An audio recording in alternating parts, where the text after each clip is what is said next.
Hi friends, అందరికీ welcome back to my channel. ఈరోజు వీడియోలో ఈవినింగ్ స్నాక్స్ కోసం అని చెప్పేసి అయితే ముద్ద గ్యారెలు అయితే ప్రిపేర్ చేసినాను. నేను చెప్పినట్టు ఒక్కసారి ఇట్లా ముద్ద గ్యారెలను అయితే ప్రిపేర్ చేయండి. టేస్ట్ అయితే చాలా అంటే చాలా బాగుంటాయి. మా సైడ్ వచ్చేసి అయితే మేము ముద్ద గ్యారెలు అనే అంటాము. ప్లస్ మీ సైడ్ ఏమంటారో కామెంట్ చేయడం అయితే మర్చిపోకండి.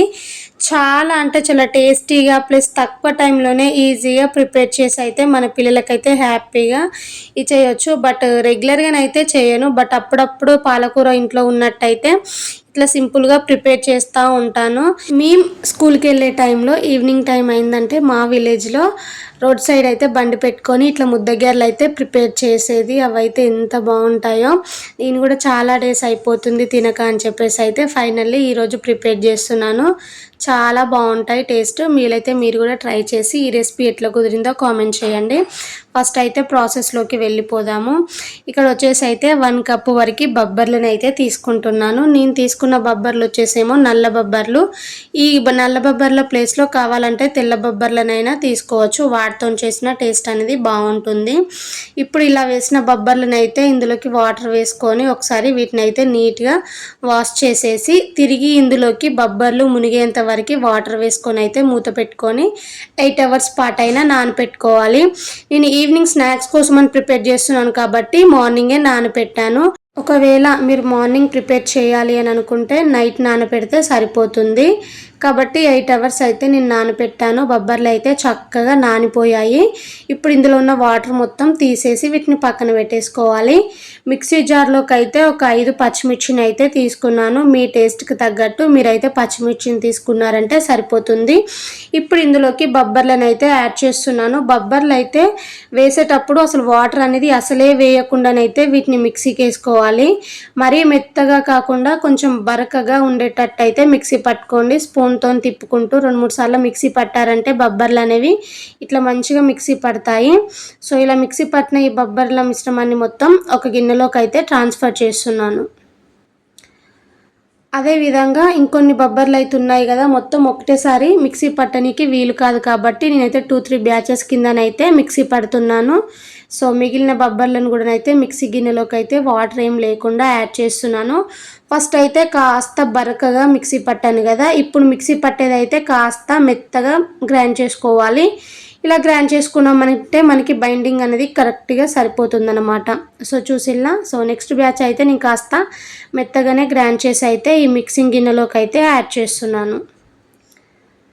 సో ఇప్పుడు ఇందులోకి అయితే పాలకూరని అయితే కట్ చేసుకుందాము. పాలకూర వచ్చేసి అయితే 10 రూపీస్ కట్ట మొత్తం తీసుకున్నాను. సో కాడలు కాకుండా ఓన్లీ ఆకుల వరకే తెంపేసేసి నీట్గా వాష్ చేసి అయితే చిన్నగా చాప్ చేస్తున్నాను. ముద్దగారెలలో పాలకూర అనేది కాస్త ఎక్కువ వేస్ట్ చేస్తేనే టేస్ట్ అనేది చాలా బాగుంటుందన్నమాట. సో చూసిలా 10 రూపీస్ కట్టను మొత్తం అయితే ఈ విధంగా కట్ చేసి అయితే ఈ పాలకూర ఆకును మొత్తం అయితే ఈ గిన్నెలోకి అయితే యాడ్ చేస్తున్నాను. ఇప్పుడు ఇందులోనే టేస్ట్కి తగ్గట్టు సాల్ట్ను కూడా వేసేసుకోవాలి. నేనైతే 1 టేబుల్ స్పూన్ వరకు సాల్ట్ను వేసాను. మీ టేస్ట్కి తగ్గట్టు మీరైతే యాడ్ చేసుకోండి. 1/2 టేబుల్ స్పూన్ వరకు జీలకర్ర, అలాగే 1/2 టేబుల్ స్పూన్ వరకు ధనియా పౌడర్ వేస్తున్నాను. ఈ ధనియా పౌడర్ వచ్చేసేమో మంచిగా ధనియాలను వేయించి మిక్సీ పట్టి అయితే ఒక డబ్బాలో స్టోర్ చేస్తాను. ఎప్పుడైనా మనం ఏమైనా రెసిపీస్ చేయాలనుకుంటే ఈజీగా వేసేసుకోవచ్చు అన్నమాట. సో ఇవన్నీ కలిసేలాగా మంచిగా మిక్స్ చేయండి. ఉప్పు, ధనియా పౌడర్, జీలకర్ర, పాలకూర వేసాము కదా, మంచిగా బొబ్బర్ల ముద్దకు పట్టేలాగా మంచిగా మిక్స్ చేసేసుకొని అయితే ఇప్పుడు దీన్ని అయితే కాసేపు అయినా పక్కన పెట్టేసుకోండి. ఇందులోనైతే మరీ చెప్తున్నాను, చుక్క కూడా వాటర్ వేయకుండానే ప్రిపేర్ చేస్తేనే ముద్దగారెలు మంచిగా పర్ఫెక్ట్గా వస్తాయి. ఇప్పుడు స్టవ్ ఆన్ చేసుకొని స్టవ్ పైన గిన్నెను పెట్టుకొని అయితే డీప్ ఫ్రైకి సరిపడా ఆయిల్ని అయితే పెట్టేసుకోవాలి. ఆయిల్ అయితే వేడైన తర్వాతకి ఇందులోకి అయితే ముద్దగారెలను అయితే వేస్తున్నాను. నేను ఇక్కడ వచ్చేసి అయితే ఇట్లా రౌండ్గానే వేస్తున్నాను. కావాలి అనుకుంటే కొంచెం ఎడల్పుగా గ్యారెల లెక్కనైనా వేసుకోవచ్చు, ఎవరిష్టం వాళ్ళది. బట్ నేను ఇట్లనే ప్రిపేర్ చేయాలి అని అనుకుంటున్నాను కాబట్టి అన్నీ ఇట్లా రౌండ్ బాల్స్ లాగానైతే వేస్తున్నాను. సో చూసిల్లా సింపుల్గా ఇట్లా పిండిని అయితే ముద్దల్లాగా తీసేసుకొని ఆయిల్లో వేసేసుకోవడమే. మరి ఇవి కాలడానికి అంతగా ఎక్కువ టైం ఏం పట్టదు, తొందరనే కాలుతుంది కాబట్టి మంచిగా గరిటెతోని తిప్పుకుంటూ గోల్డెన్ షేడ్ వచ్చేంత వరకు అయితే బాగా ఫ్రై చేసుకోవాలి. సో చూసిల్లా నేనైతే కొన్ని వేసే ప్రిపేర్ చేస్తున్నాను. మీరు తొందరగా అయిపోవాలనుకుంటే ఇంట్లో పెద్ద సైజు మూకుడు ఉన్నట్టయితే ఇవన్నీ ఒకటేసారి వేసి ప్రిపేర్ చేయొచ్చు.